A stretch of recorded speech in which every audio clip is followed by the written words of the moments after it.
Bonjour et bienvenue dans notre moment de réflexion. Aujourd'hui, j'ai envie de partager avec vous une histoire toute simple, mais vraiment profonde. C'est une histoire qui nous apprend à regarder nos imperfections avec un œil nouveau. Elle s'intitule « L'histoire du pot fêlé qui devint une source de beauté ». Alors, installez-vous bien confortablement et laissez-vous porter par le récit. Il était une fois, dans un petit village très tranquille, un fermier, un homme très travailleur. Chaque matin, avant même que le soleil ne se lève, il quittait sa maison pour aller chercher de l'eau. Le puits était loin, vraiment loin, et il devait marcher un long moment pour y arriver. Pour rapporter l'eau, il portait 2 grands pots en argile. Il les attachait aux 2 extrémités d'un bâton en bois qu'il posait sur ses épaules. L'un des pots était parfait, solide, lisse, sans aucun défaut. L'autre pot, en revanche, avait une petite fissure sur le côté. À cause de cette fente, la moitié de son eau se perdait, avant même que le fermier ne rentre chez lui. Le pot parfait était très fier de lui. Il se sentait supérieur, utile, parfait, sans faille. Et chaque jour, il ne pouvait pas s'empêcher de critiquer le pot fêlé. « Regarde-toi, tu es inutile, tu n'es jamais capable de garder toute l'eau. La moitié disparaît toujours avant que nous arrivions à la maison. » Le pot fêlé ne répondit rien. Il resta silencieux, mais au fond de son cœur, il ressentit une immense tristesse. Jour après jour, c'était toujours la même scène qui se répétait. Le pot parfait se vantait, le pot fêlé se taisait. Et chaque jour, le petit pot se sentait de moins en moins important. Il ne pouvait plus supporter ce poids. Une larme glissa le long de sa fissure, et avec une toute petite voix timide, il dit au fermier « Je suis désolé ». Le fermier s'arrêta et le regarda avec beaucoup de gentillesse. « Désolé ? Mais pourquoi ?» demanda-t-il doucement. Le pot tremblait un peu.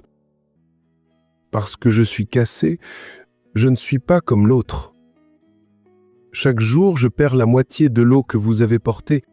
Avec tant d'efforts, je vous fais perdre du temps et de l'énergie. Vous ne me grondez jamais, mais je me sens tellement honteux. Je voudrais être différent, mais je ne peux pas. Pardon. » Le fermier sourit avec une grande douceur. « Oh, mon petit ami, c'est donc pour ça que tu es si triste. Ne t'inquiète pas. Demain, je vais te montrer quelque chose et tu ne penseras plus jamais que tu es inutile. » Le pot fêlé ne comprit pas bien, mais il décida de lui faire confiance. Le lendemain matin, le fermier installa les 2 pots sur son bâton comme d'habitude. Ils marchèrent ensemble vers le puits, puis ils commencèrent à rentrer. Et à mi-chemin, le fermier dit « Aujourd'hui, regarde bien attentivement le côté du chemin, celui où tu te trouves. » Le pot baissa son petit visage d'argile et il observa. Et là, quelle surprise! Tout le long du chemin, il y avait de magnifiques fleurs qui poussaient partout. Des fleurs rouges, jaunes, roses, qui bougeaient doucement dans le vent du matin. Elles étaient si belles que le pot en oublia presque sa tristesse. Mais en arrivant à la maison, il vit à nouveau qu'il avait perdu la moitié de son eau, et son cœur se serra. « Je vous ai encore déçu. Même avec ces jolies fleurs, je n'ai pas réussi à porter toute l'eau. » Le fermier posa les pots, s'agenouilla et dit avec un sourire « Non, petit ami, tu ne comprends toujours pas. Tu n'as rien gâché du tout. Au contraire, tu as créé quelque chose de magnifique. Tu as vu les fleurs? Elles poussaient seulement de ton côté du chemin, pas du côté du pot parfait. Tu sais pourquoi? » Le pot fêlé resta silencieux, complètement étonné. « Pourquoi? Pourquoi seulement de mon côté ?» Le fermier répondit avec un sourire encore plus tendre. « Parce que j'ai toujours su que tu avais cette fissure, et je n'ai jamais pensé que c'était un défaut. Alors, il y a plusieurs mois, j'ai semé des graines le long du chemin, juste de ton côté. Chaque jour, quand nous rentrions, ton eau tombait doucement sur les graines, et en fait, tu les arrosais sans même le savoir. Grâce à toi, des fleurs magnifiques ont pu pousser. Elles sont devenues un cadeau pour tout le village. Tu vois, tu n'es pas inutile, tu es spécial, et ta différence a créé de la beauté. » En entendant ces mots, le pot fêlé sentit ses larmes couler à nouveau. Mais cette fois, c'étaient des larmes de joie. Il comprit enfin que sa fissure, cette chose qu'il croyait être une faiblesse, avait en fait permis de créer quelque chose de merveilleux.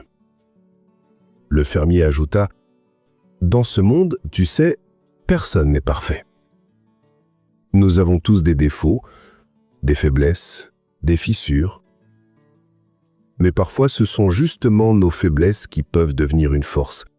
Elles peuvent apporter de la beauté, de l'amour, du bonheur, si on apprend à les regarder autrement. Toi, mon ami, tu es parfait à ta manière. » À partir de ce jour, le pot fêlé ne se sentit plus jamais honteux. Il savait que même une toute petite fissure pouvait faire naître un chemin rempli de fleurs. C'est une belle histoire, n'est-ce pas?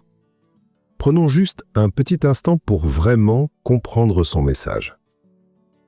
Au début, il se compare sans cesse au pot parfait et il ressent de la honte. C'est un sentiment qu'on connaît tous, je crois.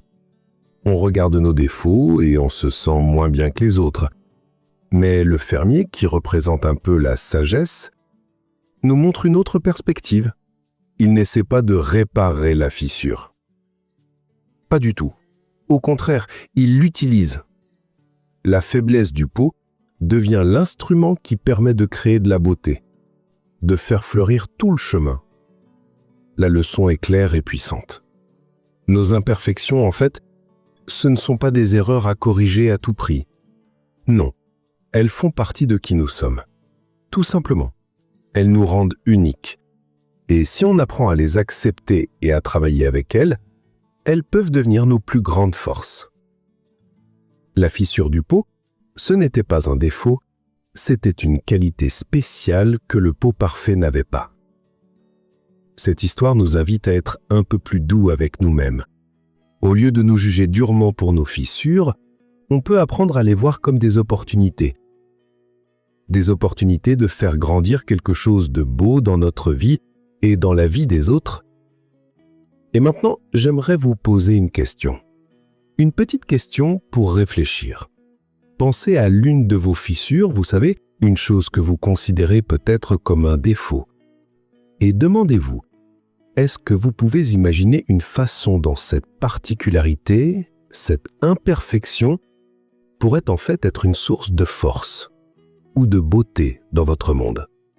Voilà, je vous laisse avec cette réflexion. Merci de m'avoir accompagné dans cette histoire inspirante.